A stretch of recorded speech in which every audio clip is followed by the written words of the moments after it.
It's officially summer. That was Sparky there, too. He wanted me to mention that, was to give him the directions there.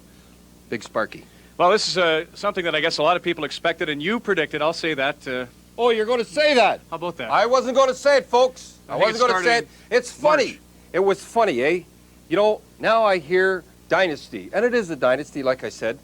But a month and a half ago, it's crumbling. What's the matter, Sather?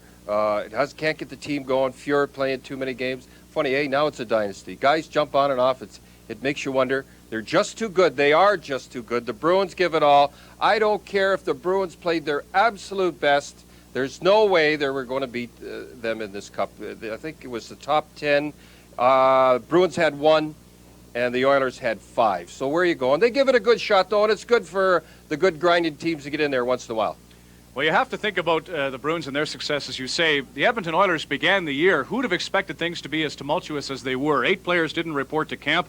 They had some key players, Anderson, Messier, Moog, all in contract squabbles.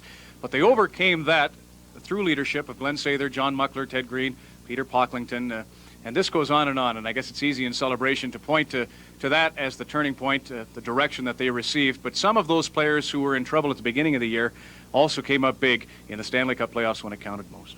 When Coffey left, they said, they sat down. I'm sure Sather sat down and said, look, we got to change this all around. We got to play a little defense now. We got to have the guys coming back. And they changed the whole game around. Even Curry, all those guys were coming back. He had everybody coming back. That's why it's this almost the same defense. That's why they look good. They were getting a little help this time. They changed the whole game around after Coffey left. They were gutsier. That's the thing I like about him. He said they're gutsier. They're tougher. I don't mean tougher like Semenko tough, and that's it. They're all a little tough this time, and the Bruins tried to rough them, and they couldn't rough them up. That was a big thing, too.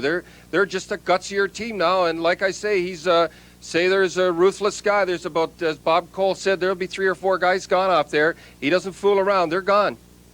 And Paul Coffey, wherever you're watching this evening, you can bet your former teammates will have thoughts of you this evening. You've been a part of the great years here in Edmonton. 6-3 the final in Game 4 for the Oilers. They capture their 4th Stanley Cup. Live on CBC, this is Hockey Night in Canada in the Stanley Cup playoffs.